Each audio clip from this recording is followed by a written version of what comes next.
This is the I Love Success podcast. I'm Peter Jumrukovsky, and I have made a vow to myself to help as many people as possible to achieve their dreams. Let's get started. Hey guys, and welcome to the 150th episode of the I Love Success podcast. I'm so grateful that you're here with me. We've done this journey together, and you have decided to make the best of your life. So before we get started, thank you so much for being part of this, and make sure to go out and live the best life you can. To make this anniversary edition extra special, today I'm in West Hollywood in the private residence of Leon Logothetis. You might know him from the Kindness Diaries on Netflix, where he travels the world relying on kindness. And when he meets someone that touches his heart, he gives back.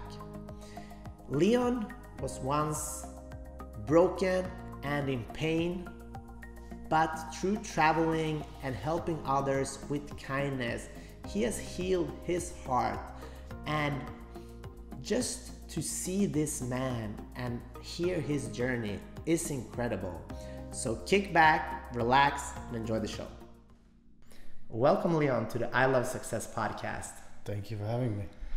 I wanted to do something special for my 150th episode and kind of share a special journey. So the first thing I just want to do, I want to go back.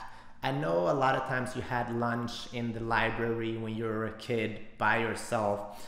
I want you for a second just to kind of go back to that moment and share what you felt at that time. That's a good question. I mean, look, it was not a particularly pleasant time. You go to school, you expect to have friends, you expect to, to be a safe place. And for years, I wouldn't even have the courage to walk down to the dining hall. I felt so ashamed. I don't know why I felt ashamed, but I felt so ashamed. I felt so vulnerable that even to walk into the dining room was too much for me. So that's why I hid away from the world by going into the library and eating lunch by myself. Yeah, and what did you find in that library? What were the books that kind of made you see the world in a different way? Books are a beautiful way to connect. And if you're feeling lonely and you read a book, your imagination makes you feel less lonely. Yes, when you put the book down, you're lonely again.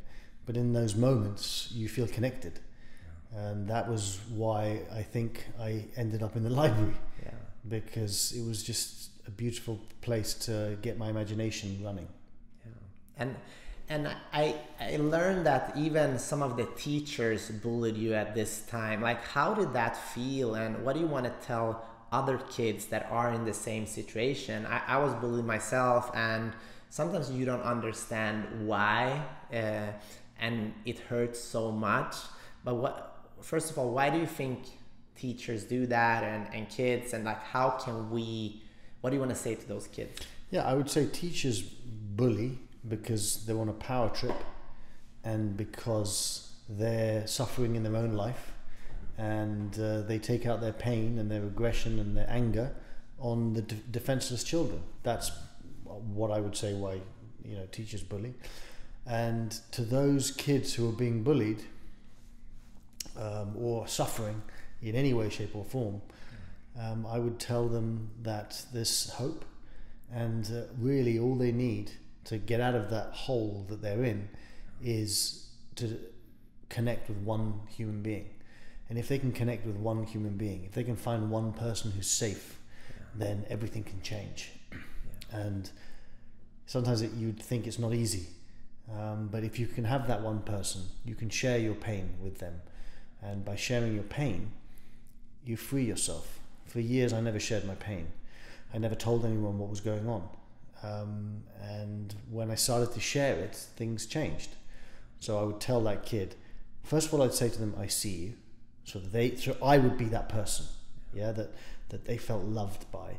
And secondly, I would tell them, to find someone in their daily life who they could feel close to. And look, there were some kids that don't have that. Yeah. And then it's the responsibility of the adults to give that to the kids. Can we just talk a little bit about your childhood? Tell me a little bit about where you grew up and like how was life for you, except from the days in school? What was going on in your life? Did you do any sports? What was you were interested in? Yeah, so I loved football, soccer. And you're from Sweden, right? Were you born in Sweden? No, I was born in Sweden, but my parents are from Macedonia. Oh, yeah. Okay, cool. Yeah. So we're neighbors. Yeah, we are. I'm Greek. Yeah, we are. Yeah. And it's so my blood is basically Yugoslavian, Macedonian, and I grew up in Sweden. Yeah. Okay, cool. Yeah, so I loved playing football. Yeah. That was kind of my escape. Yeah. I loved reading. That was my escape too. And I had 3 brothers. We lived in England, in London. Yeah. And on the outside, I had everything you would want. I lived in a very nice house. We went on holidays. It was picture perfect in many ways. Yeah. But I was a very sensitive kid, and it wasn't so picture perfect behind the doors. Can you just talk a little bit more about that? Why do you think you didn't share? Did your parents know that you were suffering, or like, and why do you know why? Do you know what they did? They didn't know. I remember when I first told them, yeah. And a couple of months later, I switched schools. Yeah. So I explained to them what was going on, and they were like, "Wow, we had no idea." Yeah. So sometimes when your kid looks happy, maybe if you feel them, you'll see that they're not so happy. I think for me, I was suffering as well. I mean, I even remember I didn't have any friends at some point, and I took the courage to go to like the school dance or whatever it was, and everybody was asking, who are you here with? Who are you here with? And I forced myself to lie and say, first of all, I lied to my parents, I'm going with some friends. Then I forced myself to lie to all my friends. Yeah, they're right there. Because I felt so lonely and I didn't want to show that I was hurting. I guess I didn't want to worry my parents, but I've experienced something very similar to what you're saying. Once you start sharing your pain, it feels much better. But how do we get that courage? Sometimes the pain forces us to find that courage, which is what happened to me. And I would say another way is to read. You know, you read books, you watch documentaries, you watch movies about courageous people, and you kind of through osmosis find that courage. And if you can't find the courage, try your best not to beat yourself up. You know, try your best not to be like, oh my God, I'm living this terrible life. I don't have the courage to do this. It's okay. It'll come when it's meant to come. And how did you become a broker? Like, was that your childhood dream, or did it just happen? My childhood dream was to be like Pele. Yeah. Which didn't happen. It was a family business. Yeah. So it was kind of like, it was supposed to happen. And I didn't want it to happen, but I wasn't courageous enough to say no. And it took having to spend years doing it and suffering to turn around and say, you know, I'm not going to do this anymore. And how do you remember that day, or was it a lot of small instances that turned to this like moment that you had to change, or was it that specific moment? It was small instances, you know. It was like there was a tipping point, but you had to get to that tipping point. And the tipping point was I watched a movie called The Motorcycle Diaries. I watched it last night because I wanted to be in your mode. I watched it before, but I watched it last night as well. Yeah, it's an amazing movie. Amazing movie, yeah. Yeah, so it's a romanticized version of Che Guevara. Yeah. Traveling around South America, relying on kindness. And there was something about that movie that was like, okay, I know I'm watching a movie, but if this guy can feel this way and can quit his job, which he did. He was supposed to be a doctor, and he said to his father, I'm sorry, I'm not staying in Buenos Aires, I'm leaving. If he can do that, then why can't I? And it was that kind of tipping point moment where it was like, okay, it's done. And how was that conversation to have with your family? I mean, they thought I was insane. I mean, they loved me, but they thought, like, what are you talking about? This is like a great job. You have a great life here. Why would you do that? But they didn't understand. And it's okay. You know, you don't have to always have full approval from your family or from anyone for that matter. If you feel in your heart of hearts that you're doing the right thing, it's done. Do it. I want to talk about what happens after that, because there's so many people in the world, they have a dream or they have so much pain and they decide to change. But then after day 3, let's say you start a business or a podcast or start writing a book, after day 3, when it doesn't go that well, it's not that fun anymore. Like, how was that experience from deciding to change to actually start traveling? Because now you're known as the kindness guy, you have a track record, but this is many years in the making. Can we just talk about those first moments when no one knew you? You didn't even know yourself, right? So Winston Churchill has a famous quote that says, never, never, never give up. And you have a book. Can I show everyone your book? Yeah. This is his book, which you probably already know about. But basically, the goal book, how to achieve your dreams and create a better life. And in it, I just was reading it, and you said something. There's a quote here from Napoleon Hill. A goal is a dream with a deadline. Yeah? And although I didn't have a deadline, I had a dream. My deadline was that I wasn't going to fail. That was a deadline. And I knew that I was just going to keep on going. And I just, nothing was going to stop me. Yeah. It doesn't mean there weren't moments where I thought it wouldn't happen. There were. And there were still other things going on that may not happen. Who knows? Yeah. But you have to have this like inner fire to know that you're going to go towards a specific goal and you're not going to stop. Yeah. Nothing is going to stop you. I don't care what happens. You are just going to keep on going. And if you get to a point where you're on the floor and you're in a puddle of tears and you think it's over, that's okay. When you're ready to get back up and start running, get back up and start running. It's fine. Yeah. What was your first trip after deciding to start traveling? Well, my first trip was actually around America. I hitchhiked from Times Square to the Hollywood sign. I'd done some other trips before that, but the tipping point trip. So I'd been to Nepal, I'd been to Peru, I'd done some journeys around Europe, all leading to the tipping point, which was going around America, quitting my job and relying on the kindness of strangers. And what have you learned about human connection during these travels? Because I love traveling. I haven't been to 100 countries, but I've been to 30 and I want to see the world. And my favorite thing is to connect with people. So what have you learned about human connection? I've learned that we're all the same, ultimately. Doesn't matter what color you are, doesn't matter what religion you are, doesn't matter how much money you have, how little money you have. At base, our hearts beat the same way, with the same blood being pumped through our system, and with the same dreams and hopes, just kind of making us human, And once you can connect to someone, let's say, for example, do you like soccer? Yeah. Okay, which team? I love Juventus. Juventus? Yeah. Out. And England, I love Liverpool. Are you a Liverpool fan? Yeah, I'm a Liverpool fan. Okay.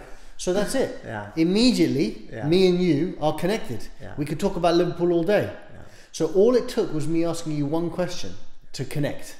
And that's how you do it. Yeah. What I feel today, and I watched your show as well. And one thing that this guy, I don't remember his name, but he was in Alaska, and he said, we're so connected that we are disconnected. Can we just talk about that? The other day I was in the gym in the morning, and there's this guy, we meet every day at the same time in the gym. I want to connect with him, but it's always with his headphones, and to my excuse, or I have mine on too. So I was just thinking about that, and leading up to this podcast, how do I connect with people in this day and age? So let's talk about the guy with the headphones. Yeah. First of all, there are some people that you can't connect with. They don't want to connect with you. So you just have to accept that. Yeah. Secondly, the next time that you're with the guy with the headphones, ask him, so what song are you listening to? Yeah. you know, and the chances are he'll say something that you know, and that you may not like it, but you know the song, and that's the way in to connect with that guy.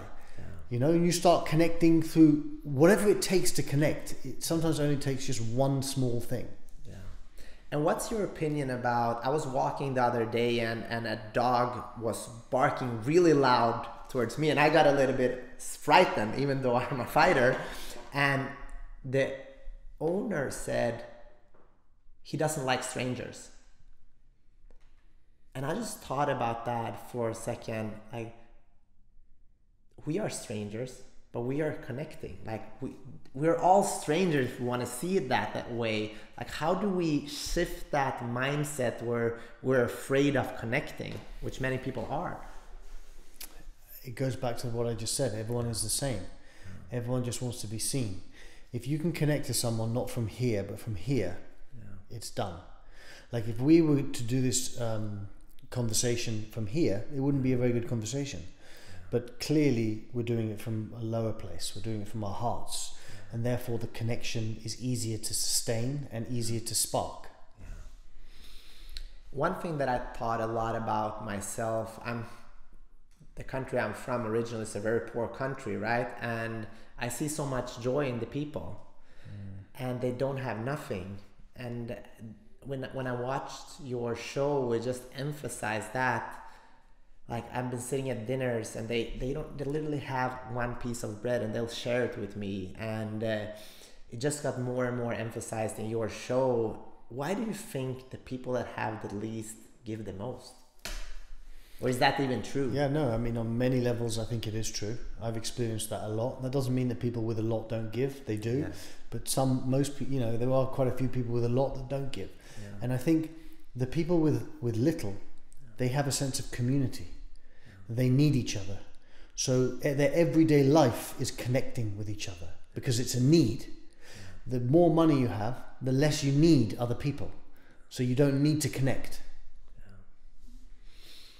Leon, you circumvented, that's such a cool word, by the way, to circumvent whatever you circumvent is pretty cool. But you circumvented the world, and can we just talk a little bit about, like, what were the moments that you will never forget? There are probably so many, but do you have some specific moment that you would never forget? Have you seen season 1? Yeah.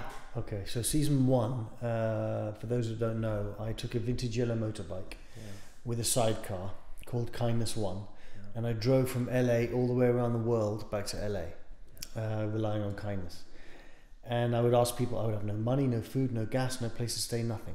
And I would rely entirely on the kindness of strangers. Yeah. And I was in Pittsburgh, and I was asking people to stay in their houses, and they said no, which is fine, I get it.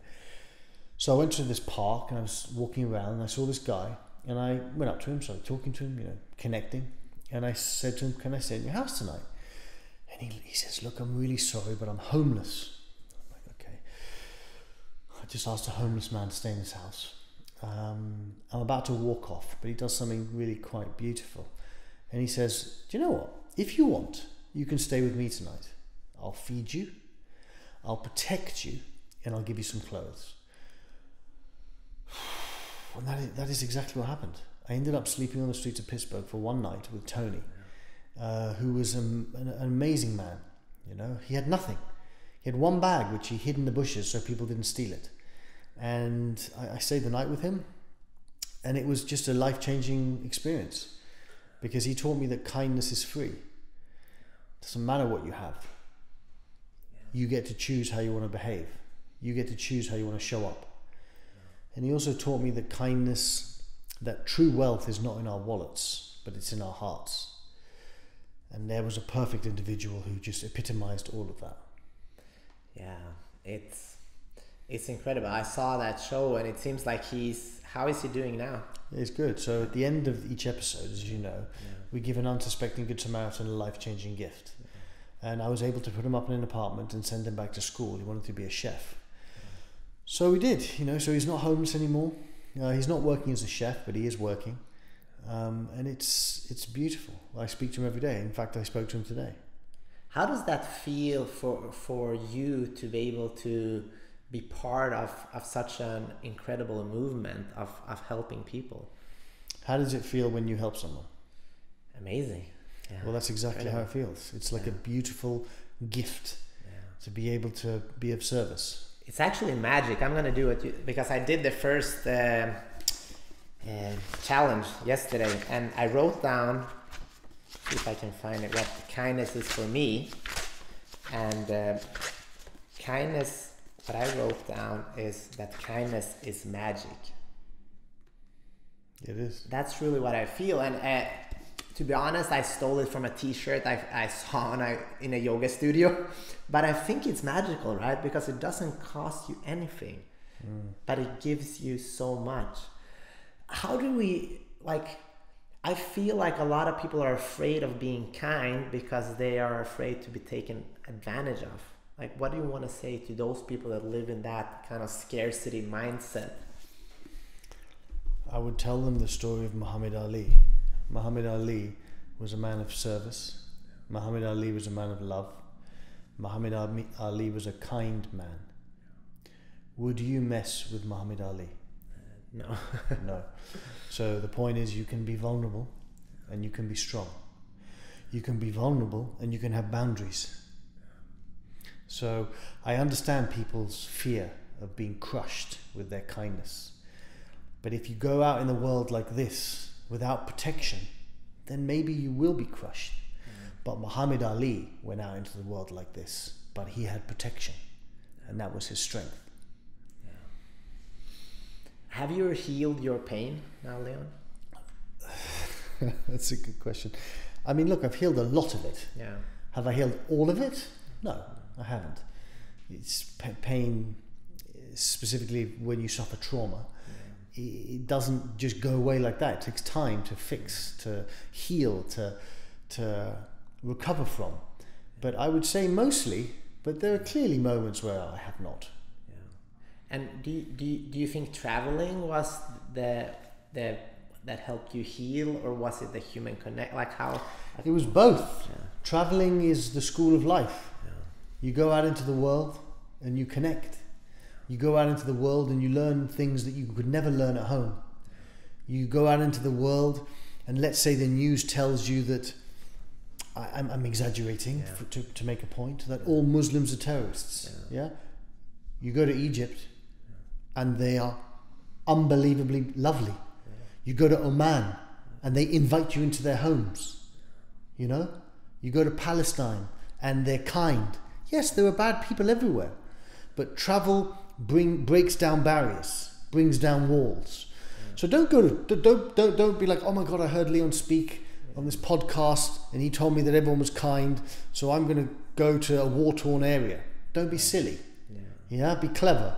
But not everyone is bad by any stretch of the imagination. Yeah, I agree with you. And one thing that one of my closest friends' dad passed away just 2 or 3 days ago. And I was just talking to him today, and only 63 years old, worked all his life, and now when he retires, this happens. And made me think a lot about my own family, you know, especially when you're far away and your friends, and also about life. And today when I spoke with Denny, he told me like goals is important, but family is more important.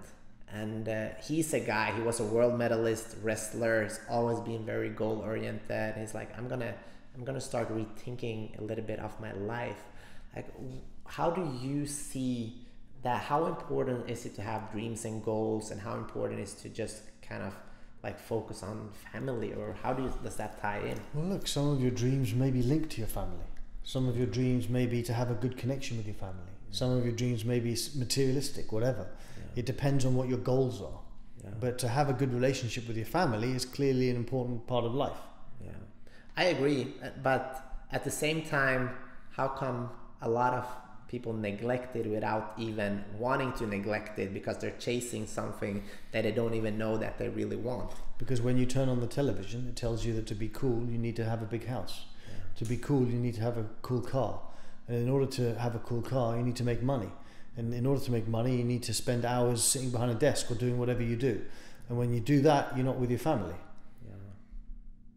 And like, what do you want to say to people that are in a situation in their life now? They might be sitting at their desk, just being kind of miserable, kind of where you were, and just they want to change, but they don't know how, and they don't have the courage right now. Like, how do you do that?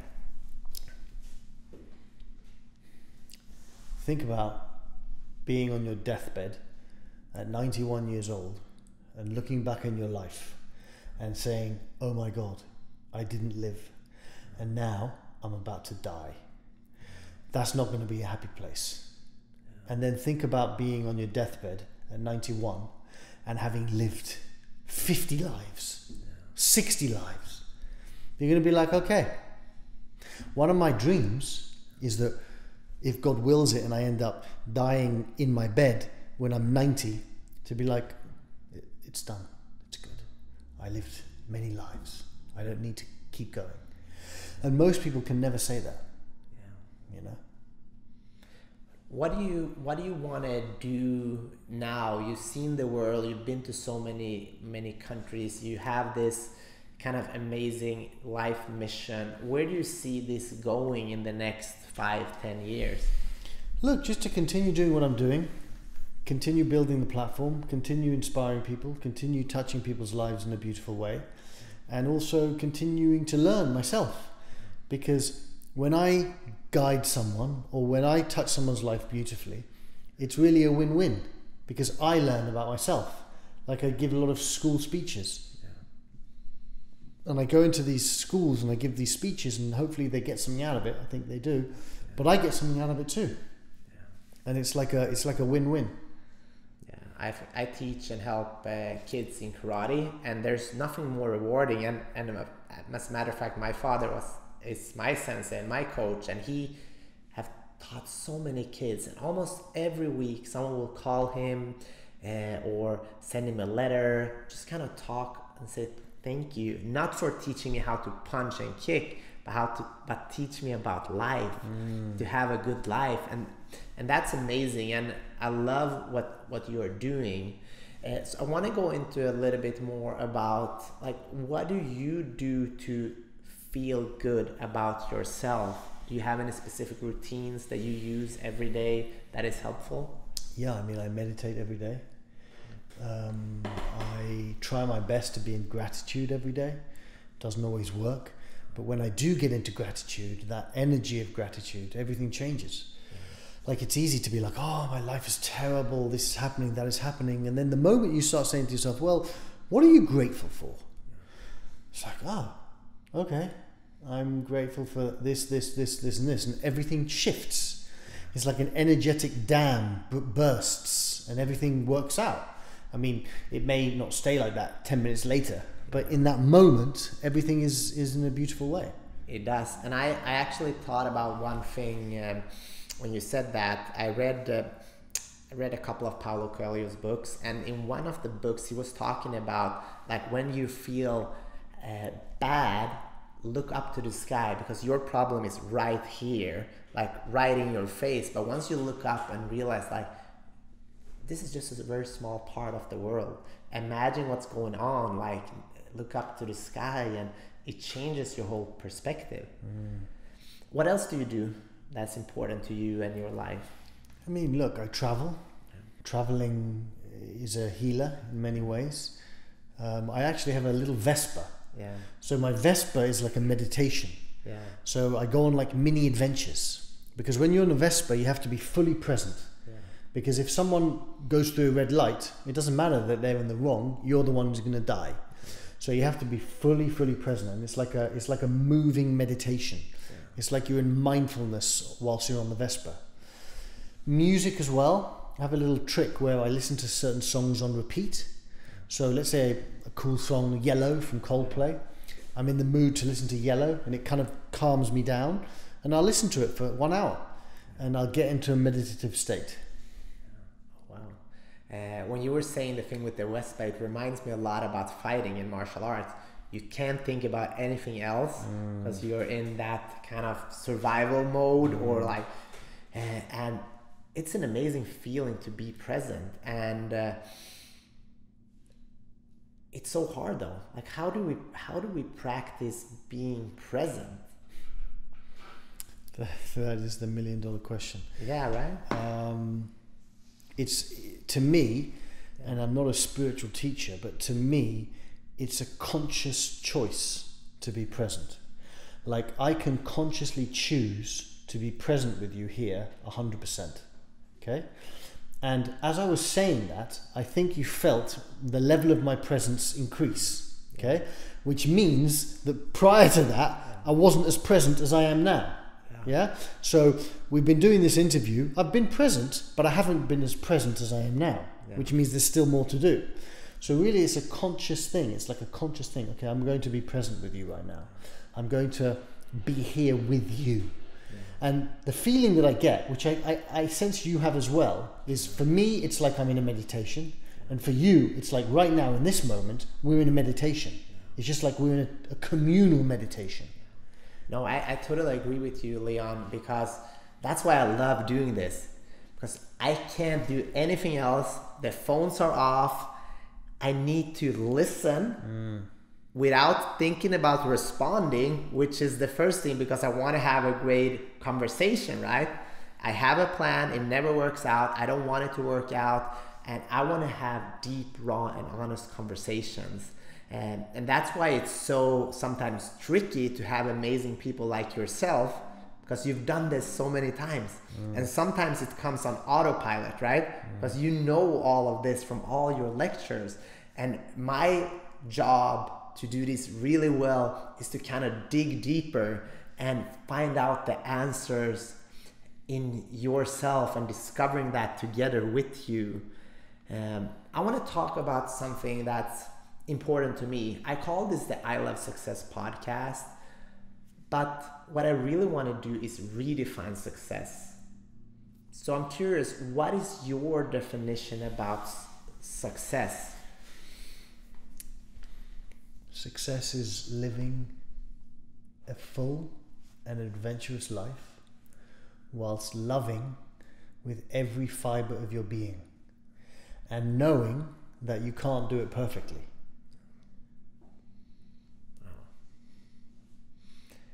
Yeah, like it's so hard to do that though. It is, and it's interesting because you were talking about people you interview are hyper present, yeah? But in real time, we just showed how someone like me, who's traveled around the world and is really about presence, spent the first part of the podcast not as present as he could be. Yeah, it happened in real time.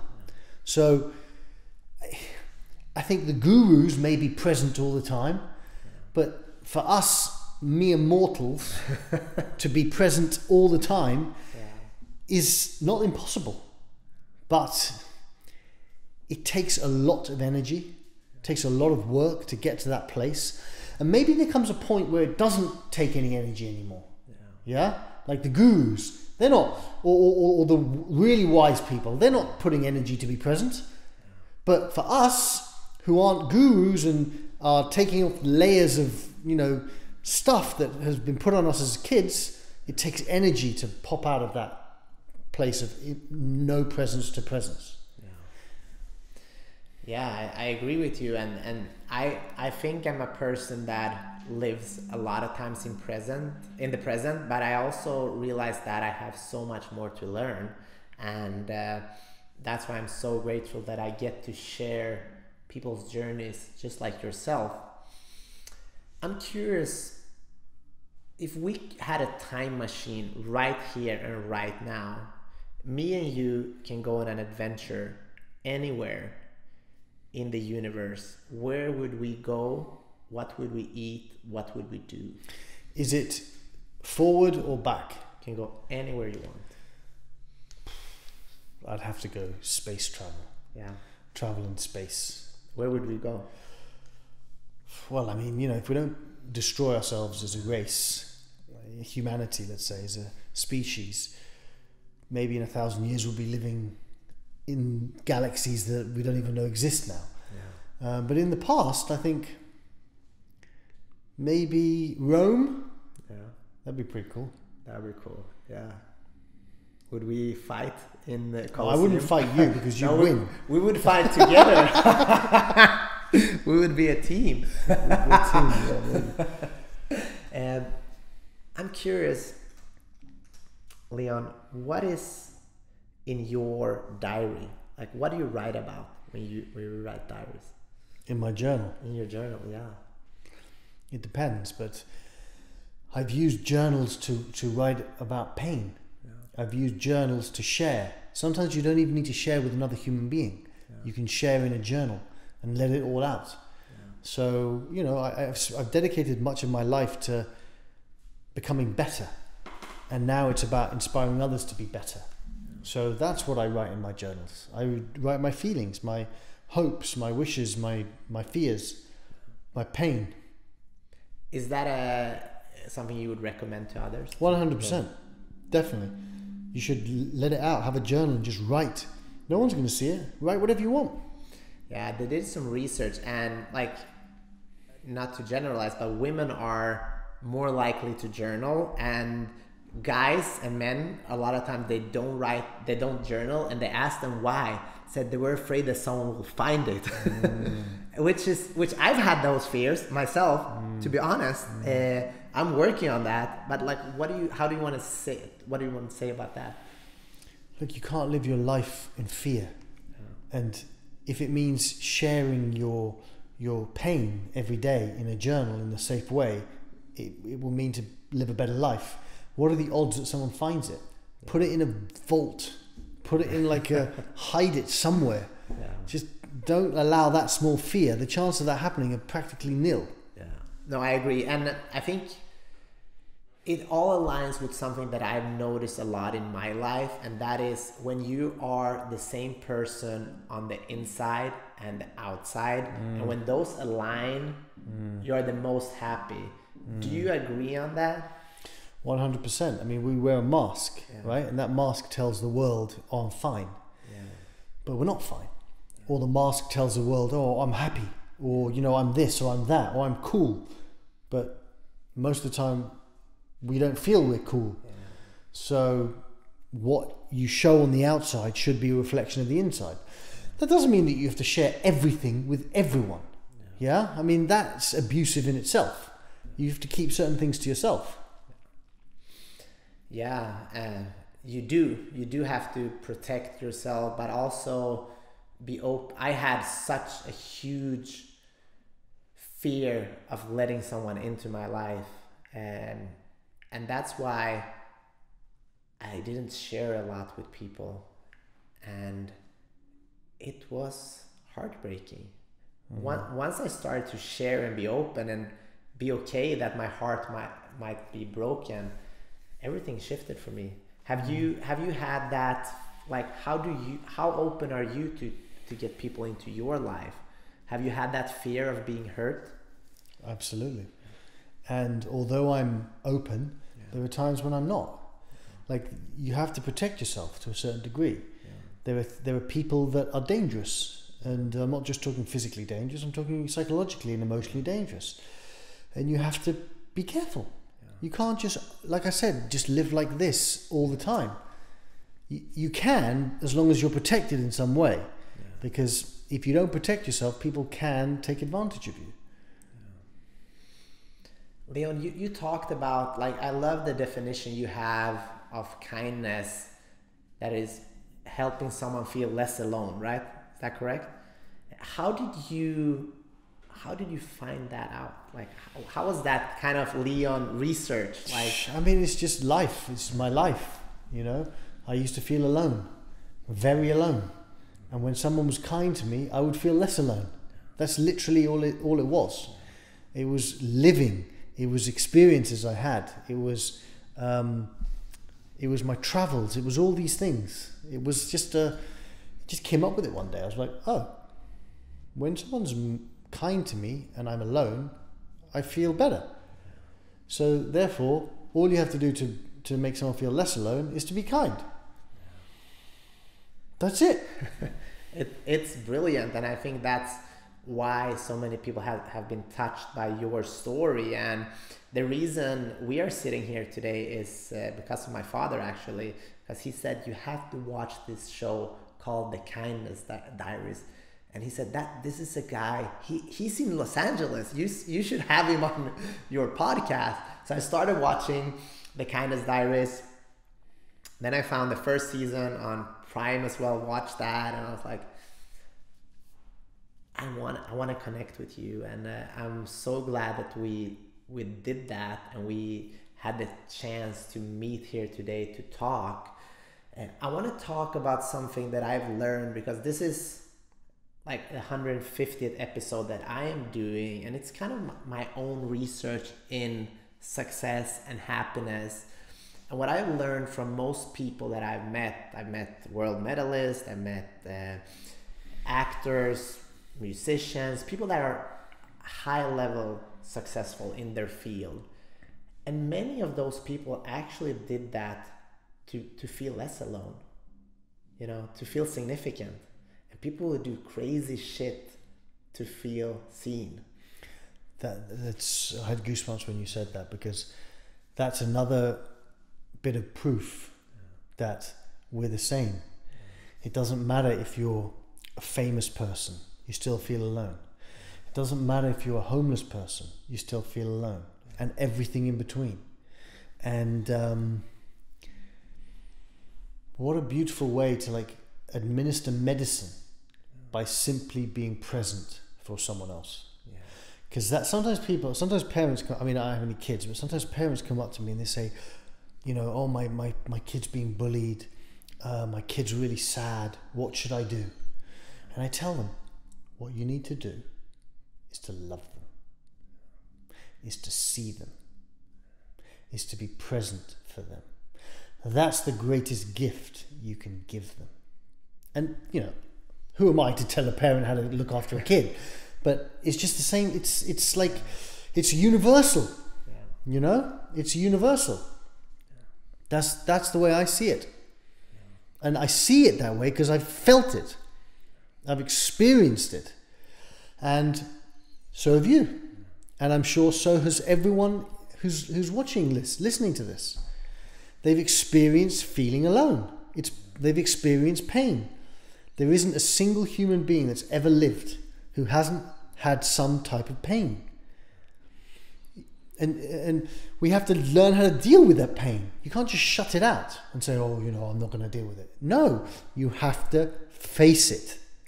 And most people don't face it. They don't face it. And when you don't face it, I'll tell you the PG-13 version of this. When you don't face it, you are in a lot of trouble. Yeah, and that's what I've seen too. Being successful in a given field doesn't necessarily give you happiness. No. And that's the hard truth that no one wants to hear, because we see, we live in a generation where we see if you have a lot of followers, if you are a world medalist, if you write a book, if you travel the world, then you are happy. It's not always true, right? 100% not true. So how do we become happy? First of all, you have to make a commitment to being happy. It's a choice. Secondly, you have to surround yourself with good people. Surround yourself with people that don't judge you and love you and lift you. Yeah. And thirdly, have a purpose. Have a purpose. What's your purpose? What do you want to do? What do you want to be? What do you want to put your energy into daily? And with those three things, you have a much better chance than if you don't have those three things. I agree with you. And I know there's people watching and listening to this that are in a small town now, somewhere in Greece or Macedonia or Africa or Sweden or England. And they're like, yeah, I would love to do all this, but no one supports me around here. No one has ever traveled outside my town. What do we want to sell to those people? Because that's why I love this, what we're doing now. We can connect with anybody in the world. The only thing you need is a internet connection. If you don't have that, you have an internet cafe, right?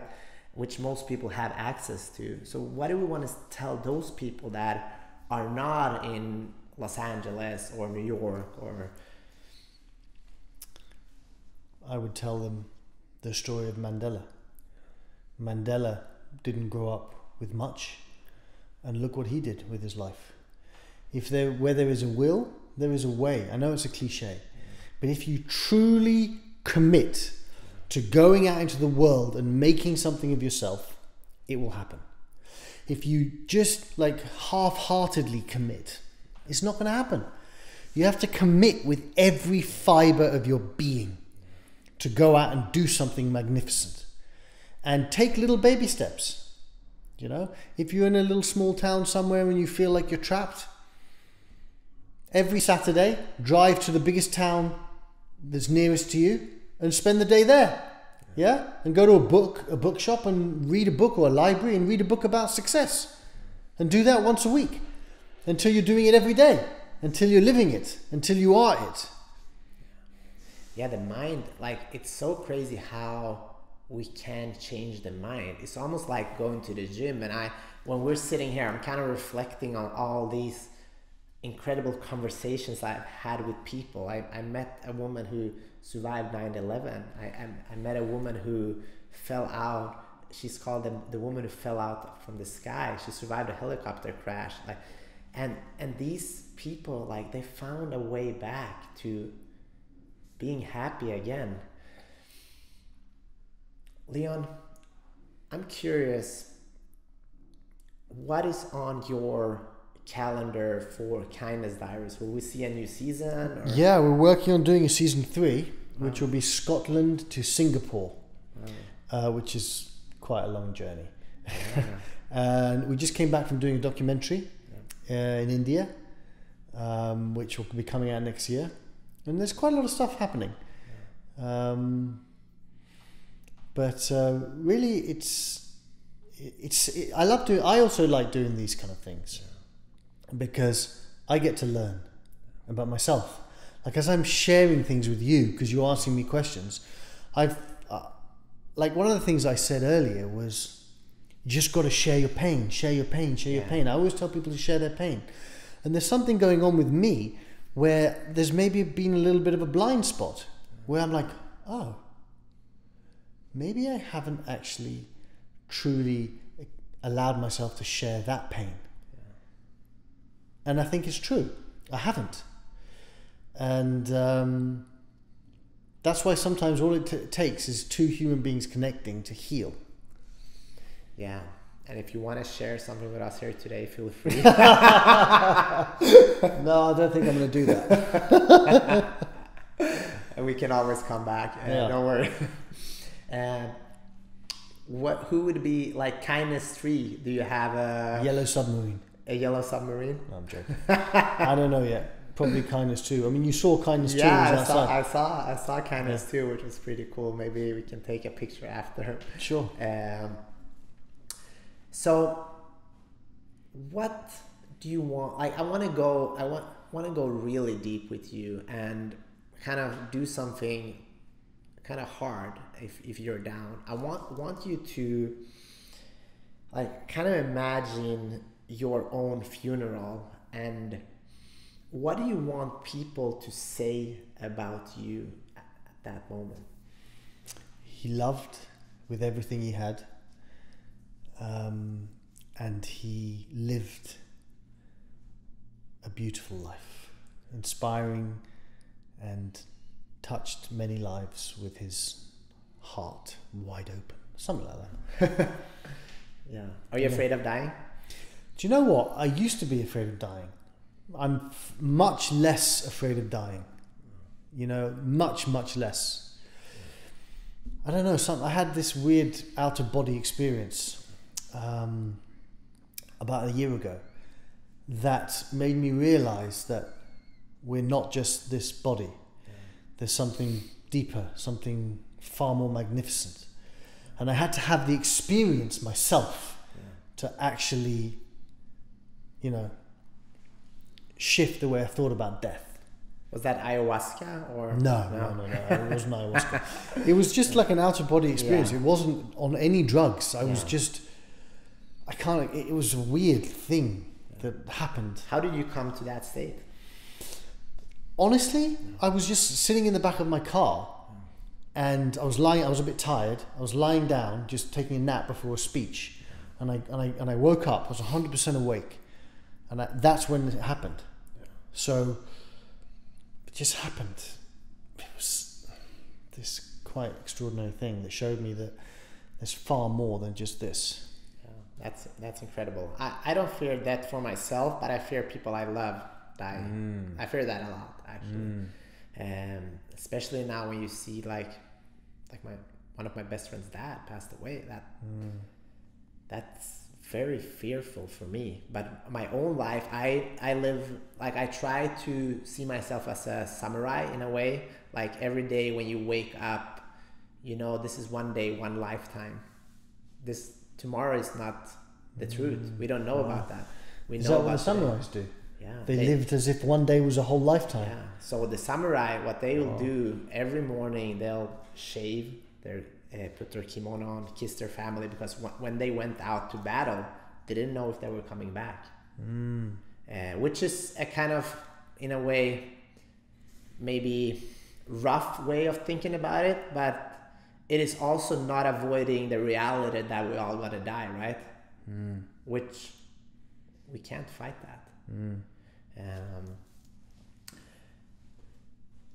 People that are listening and watching this that want to come closer to their dreams and their goals, what can they do right after this podcast to take some step, you know? They can write a letter as if they are their 10-year-old selves, and their 10-year-old selves writes a letter to their adult selves, and the 10-year-old tells the adult what he wants. Okay?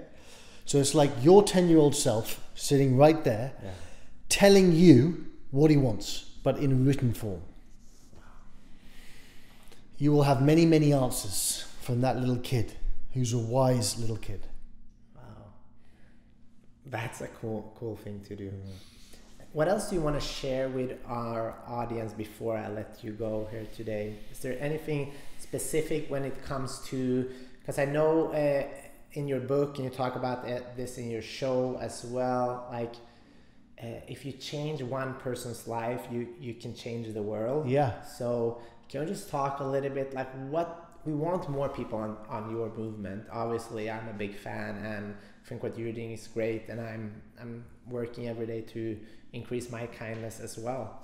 So what can we encourage other people to do? Kindness isn't about getting a vintage yellow motorbike and driving around the world. Kindness isn't about quitting your job and, you know, having adventures. Kindness is how you show up moment to moment. Kindness is being kind to the barista at Starbucks. Kindness and compassion is not reacting when someone overtakes you and cuts you off on the freeway. Kindness is moment to moment. And when you live that way, everything changes. Because you realize A, that it's a choice, and B, that true power is showing up with compassion and empathy in your heart. So I would say ultimately, the most important thing to take from this little conversation is kindness is in the moment-to-moment way that you live. I love that, Leon. And there's a little twist to this show as well. And I thought a lot about what can we do for someone like you, and thought a lot. I had a hard time sleeping, and then one thing that I learned that I think I can do, which could also be very helpful for the people receiving this, is that I am committing here that I'm going to give 500 of my books. You just let me know the kids or a school somewhere here in LA or the US where we can send that to them, because I truly believe in the power of dreams and goals. And I know that books have changed my life a lot. They changed your life a lot. And that's just a little something that we want to do.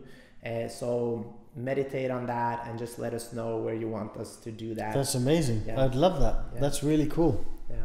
I think that that would help a lot of people. Yeah. And I love the way you did this, the title. It's excellent. Thank you.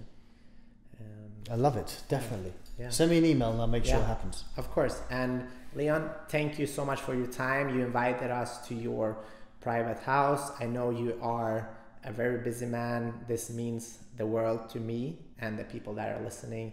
So thank you so much from the bottom of my heart. Thanks, man. Thank you. Guys, thank you so much for spending about an hour with me and Leon this afternoon or night or whatever it is. We need your help. If you liked our conversation, please share this with someone you know that will benefit from this little conversation we had.